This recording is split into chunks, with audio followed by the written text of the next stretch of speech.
क्या फ्यूचर में इंसान अपना डीएनए एडिट करके सुपर ह्यूमन बन सकेगा?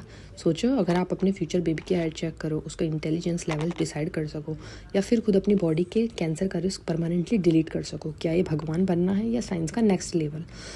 तो फटाफट से इस इंटरेस्टिंग टॉपिक को अभी सब्सक्राइब करो। Welcome to the world of DNA editing. हमारी बॉडी का हर सेल एक इंस्ट्रक्शन मैनुअल फॉलो करता है।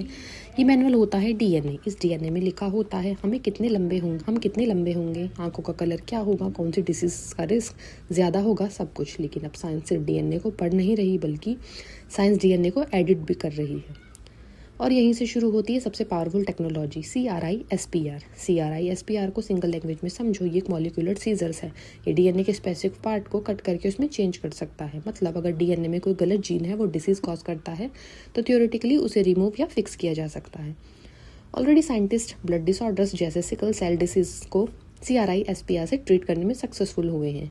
यानी ये थ्योरी नहीं, रियल मेडिकल रेवोल्यूशन है। लेकिन अब जवाब आता है, अगर डिसीज फिक्स हो सकती है तो क्या स्ट्रेंथ एनहेंस की जा सकती है, क्या मेमोरी बूस्ट की जा सकती है, क्या एजिंग स्लो की जा सकती है? यहाँ एंट्री होती है डिज़ाइनर बेबीज़ कॉन्सेप्ट की।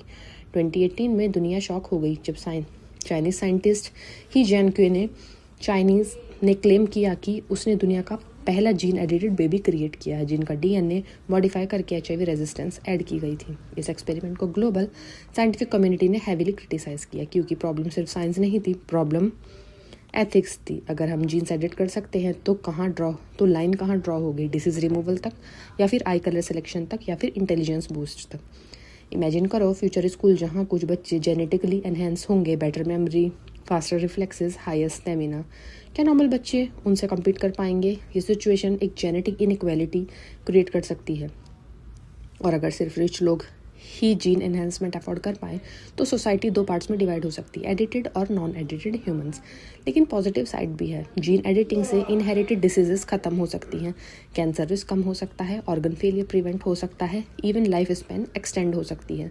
साइंटिस्ट अगर जीन्स पर रिसर्च कर रहे हैं। अगर एजिंग स्लो करने का जीन पाथवे कंट्रोल हो जाए तो शायद फ्यूचर में 100 to 120 साल हेल्दी लाइफ नॉर्मल हो सकती है। अब एक और इंटरेस्टिंग कॉन्सेप्ट, कुछ रिसर्चर मानते हैं कि थियोरेटिकली मसल्स को ग्रो करने वाले जीन्स एनहेंस किए जा सकते हैं।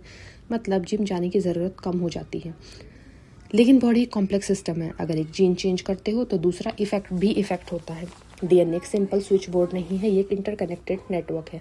इसलिए जीन एडिटिंग डेंजरस भी हो सकती है। एक smallest mistake permanent change create कर सकती है, जो नेक्स्ट जनरेशन्स तक पास हो सकती है। और सबसे बड़ा क्वेश्चन, क्या हमें एवोल्यूशन को कंट्रोल करना चाहिए? अब तक एवोल्यूशन नेचुरल सिलेक्शन से होता है, slow process, thousands of years.